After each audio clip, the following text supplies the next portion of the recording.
Now, in case, like me, you were covered up, booed up, and not looking at the internet yesterday, you may have missed it. Because yesterday we had Daddy Marto, who went online and posted a statement on social media. It was a 4-part statement, an actual official statement, where he said, for the record, this is what happened from his standpoint. Because we're still looking at him and going, deadbeat, violent man, child, you never deserved her. He just looks like the bad guy the whole way through because of all the revelations that we got from Koku a couple of months ago. But you would think a sensible person would take that L and start to repair his relationship with his baby mama because he is going to be in his children's life forever.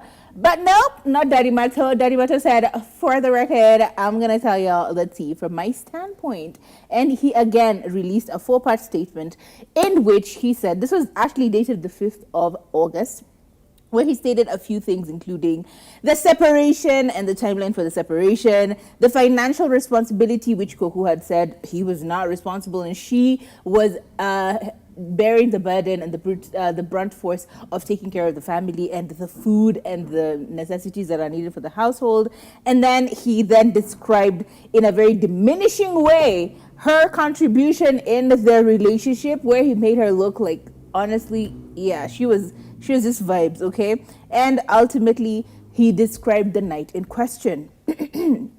I'm going to find a way to summarize this because it's a lot, okay? According to him, his timeline for their separation is the 25th of March, because he says in December 2024, the two of them had a little bit of a kerfuffle and they decided to separate. But officially, he moved out on the by March of 2025. So he moved out in March of this year, okay, together. And then he moved out in April, but by March, they had officially made it like okay, this is not going to work out, so I need to start figuring out how to get out of here. And then officially, he moved out in April. He said, financially, he was the one who was comping and taking care of the financial responsibilities of covering the household, school fees, rent, food. Basically, he was a one-man band when it comes to financing and taking care of the family. However, he does say that he continued to do this up until the point where in July, she then said, hey, look, you clearly have a couple of bills on you, including my mother's, the loan that you used or you took up to finance my mother's new house, among other bills. So what I'm going to do is I will then take up the responsibility of paying some of the loans and paying, it was mostly the loan and like some other major responsibility, like I think rent. And then he said, no, you don't need to do that. What I want you to do is take up the responsibilities of running the household. So food, stuff, you do that. Utilities for the house, that's on you.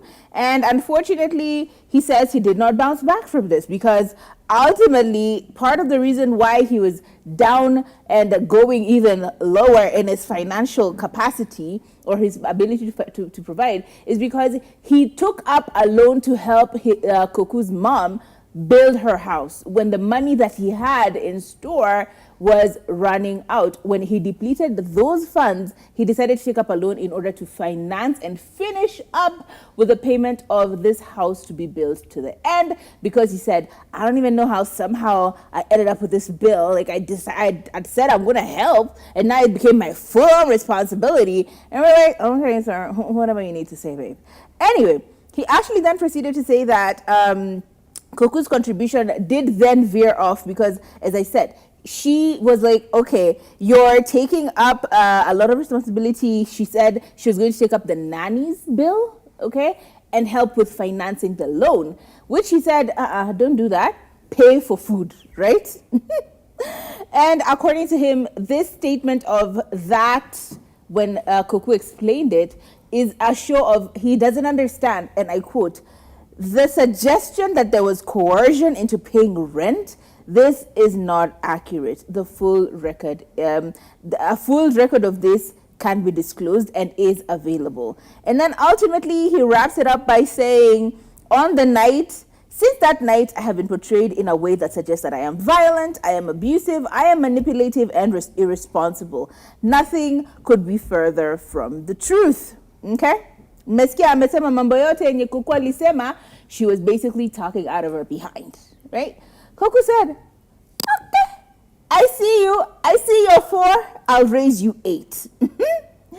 Kuku started by explaining this from the way back. And some of the information that I'm actually hearing, because Turi was telling me some stuff, and I'm like, oh girl, what you mean? What do you mean? Because Kuku said, 1, on the nature and timing of our relationship, it's a lie. Daddy Marto did not leave. Yes, we had separated, and our separation, yes, was finalized by March 2025. However, him moving out and the way he moved out is very different. She says she walked in on him having packed up his stuff and getting out of the house. Okay? According to her, she says she's surprised that he moved out. And she actually does go on to say that, yes, by the time the fiasco was happening, you had already moved out into a separate place. However, it was to create a space between us to figure out and work on ourselves and reconvene 3 months later. The rest is you who made the assumptions. According to her, they had separated, but it was like a trial separation. So you take an USA, I take an USA, and then we'll talk about this in 3 months. But Daddy Marto decided, 3 months, I'm not waiting. I'm ready to move on. Anyway, number 2, according to her, she says, on whether she knew that he'd moved out or not. According to her, she says, she claimed that she found out that he left when she came home from work and discovered that he had taken items from the house, including the children's TV and office equipment. And then she says, and I quote, you responded by saying, because you wanted to move out.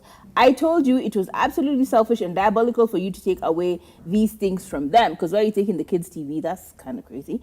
Anyway, number 3, on financial responsibility, she says, I have been surviving on my family's support, which she says in like a very demure way. I've been supported by my family. Well wishes and recipe sales, because she does have a cooking show on her social media. So I know her from her TikTok, but I know it's like a live thing. Yes, so she's been surviving from the recipe sales. And she says that it is so painful to see you mention my mother's house as a source of your financial woes.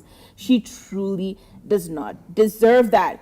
Turi has like a whole other explanation on that part of the mother and her involvement, and how the way she's summarizing here, saying I've been surviving on my family support. Oh yeah, it gets deeper than that. On the night of the confrontation, she said, you were kicking me and shouting. Huh? You were kicking me and shouting. Unaambia watu, mbona nipiga, and it's you who's beating me. Imagine somebody putting you on the ground, pinning you on the ground, and smacking the shit out of you, and then shouting, why are you beating me? Why are you beating me? Say you want to do We're not to laugh about domestic violence, but that's crazy, bro. That's diabolical. If there was anything that was diabolical about this whole thing, that is one of those things. And she says, you even started kicking me, and that is when it dawned on me that you were another woman's man. Like when you started beating on me, is when I'm like, oh, he gone. He got Aki Kokupia jokes. But like that's when you realize he's gone. Girl. Anyway, on the use of our shared spaces, they said that they had agreed to maintain a level of integrity. But like, where was the integrity when you were bringing another girl to the house? I'm like, girl, where in the Delulu are you smoking? Because like, when do you trust a man? Ay! Anyway, on the fact that you slapped me, she said, yes, I slapped you. I slapped the shit out of you. And she said, I slapped you because you have no honor as a man. Unlike you, I owned up to my mess. But yes, I slapped you. Hey, girl. Yes, we are not promoting violence, but clock it. On the accusation of manipulation. Everything that I say about you is true. It is my experience of you. Mine to speak of whether it paints you in a bad light or not. It's my experience, which I love. And finally, on the claim of lost contracts, because Daddy Marto said, only I lost contracts because of you and this whole menace. She said, Marto linked his inability to support his children and financially to the lost contracts and professional backlash. Koku says she challenges this reasoning because how the children's needs can be paused because of career setbacks is crazy to her. Yo, let me tell you one thing about Koku. She said, you give me 4, I give you 8. And we're like, girl. I do not support physical violence or any form of violence against both men or women. But like, sometimes things are happening to you and you're like, wait.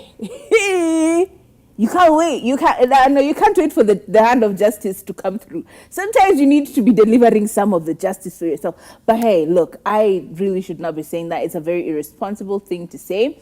From my standpoint, it looks very, very clear. Koku was still very much in love with this man. This man was very much done with Koku. And that disconnect there, right?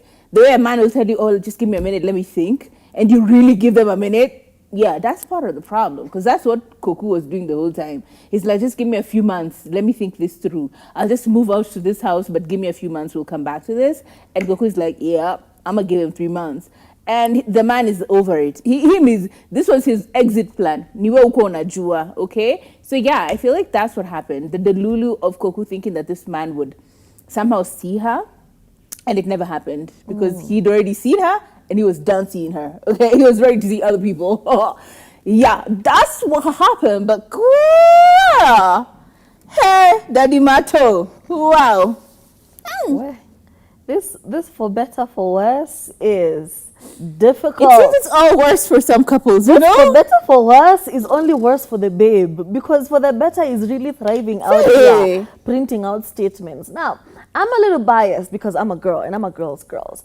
But here's the thing. You see this trend going on, the Hamilton trend, the I hate my wife final boss? Yeah. Is that not him? It really is. Is that not I hate my wife is final boss? It the really fact is. that this woman has even, convinced her relatives, her family, to pitch into this family of hers. How much? Because when you told me the numbers, I could not believe it. Because Koku was talking about how when her mother was getting into retirement, she shared like part of her retirement fund and gave him 2.6 million. Wow. This is not money that somebody is asking back for you. It's just that you're also my child. It would be very weird for me to be out here assuming in my millions when my children are suffering. Okay, you guys are struggling. Here's something to help you out.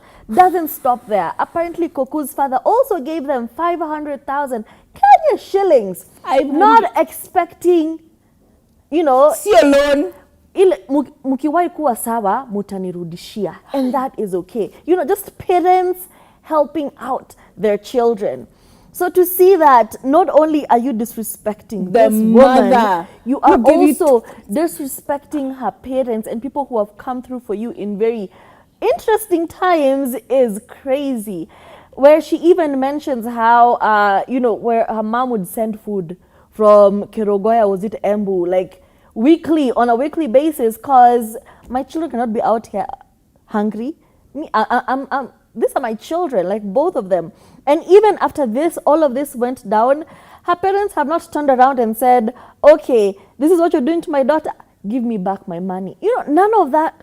That has not been a conversation. But still, you see the need to do all of this. And here's the thing, that thing about their house also pissed me off, because it's not like they asked you, you volunteered. Ulisema, Katniss, it's me, I volunteer. You volunteered to build Koku's mom a house, okay? Yes, it was good. And then halfway through, he was apparently allegedly conned by construction workers and had to take out a 600,000 loan. However, since Koku could see that this was taking a financial strain on him, she says that after she did the paint job, the advert you guys see on TV, after she did the advert and got paid, she did not touch a cent of that money and gave him the 360 or 80? 360,000 Kenya shillings. She was like, okay, since you took out a loan to help, it's for my mom either way, here. Gave him. And on top of that, small things over here and there. And then when he found out, apparently Marto found out that Christine's dad had given her some money because she wanted to start, because she does the cooking thing. So she wanted to start like a small thing to be selling her things, like a Like physical a satellite kitchen. a physical location. Oh, okay. So when he found out that her dad had sent her money, that is when the pressure for her to contribute financially started. What was once, hey babe, I can help you out with anything I can find. Since I'm also on internship, I can be giving this. What started as I can help you out turned into you need to do this. I know you have money. So exhausting. So exhausting. Dealing with men is so exhausting. Dealing with unkind men.